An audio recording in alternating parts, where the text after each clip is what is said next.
they were paying, as a nation, a lot of attention to Jon Gruden, Yes. who made his return last night. And what did you think of that? Well, what I thought was I was very entertained by his post-game conference. Because the first words out of his mouth was, "We need a pad rush." Duh! You think? Of course you need a pass rush. That's why you shouldn't have traded Khalil Mack. Outside of that, I must admit, I was incredibly impressed by how they started. I love that touchdown run with Marshawn Lynch and the offensive line pushing them in there. You just saw Raider Nation rise up. It was really good to see in the first half. And the reality sunk in the second half because McVay is a modern-day coach who might be better than Jon Gruden because we don't want to acknowledge it, but the man might be past his prime. Really hasn't coached in 16 years in games that really matter because I haven't won a playoff game since he won the Super Bowl in 2002. In 2003, the Super Bowl was the 2002 season. Yeah. Went to the playoffs 2 times in 6 years. And then hasn't coached the last 10. So we don't know whether or not this Jon Gruden is going to be successful. We will find out. But he's supposed to be an offensive guru.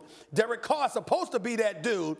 And last night, he didn't look that great either. But I'm rolling with you, but I've heard that a couple of times about Jon Gruden. It wasn't just about him struggling as a head coach.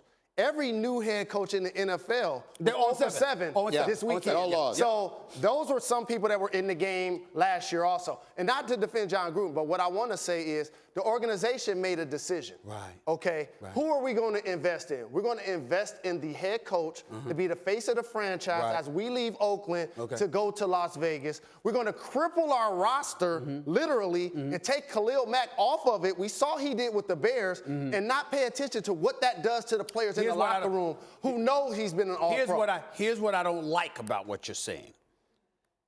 You put Jon Gruden and lump him in with the other 7 coaches. $100 million.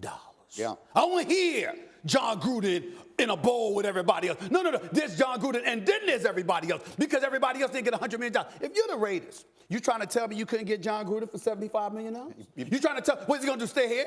He's going to just stay here. ESPN don't pay like the Raiders. It would have been nice, but he wasn't going to get paid like the Raiders. The point that I'm trying to make to you is that you could have got him for $75 million, had another 25 for Khalil Mack. What did you say? But you didn't do it. For what it's worth, there is no salary cap involving how much you pay the coach. So. Right, but that makes my point. So for public consumption, it's like you're choosing the brains without the salary cap, but you're going to allow LeBron, in theory, to leave as the competitive football player that can actually help your roster. That's theoretical, and I respect that, and I agree with you. Literally speaking, the players play.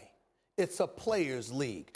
Jon Gruden was not he was an exceptional analyst for us. Yeah. Jon Gruden never hesitated to tell you, as important as coaching is, it's a players' game. Then you become a coach and don't pay the player? There's something wrong with that picture. There's something wrong with that picture. I'm telling you what's wrong with the picture. They paid their quarterback 15% of their salary. They paid that money to Derek Carr, just like the Lions paid it to Matthew Stafford, and he's not an elite quarterback, which means you give him that bread instead of giving it to Khalil Mack, and he leaves. All right, we have to call this for the moment. Again, First Take every single morning follows us. It's 19 minutes away here on ESPN. And I'm very proud of both of you. You look good, Jalen. And you look good with the tie, Grady. I'll tell you who else looked good.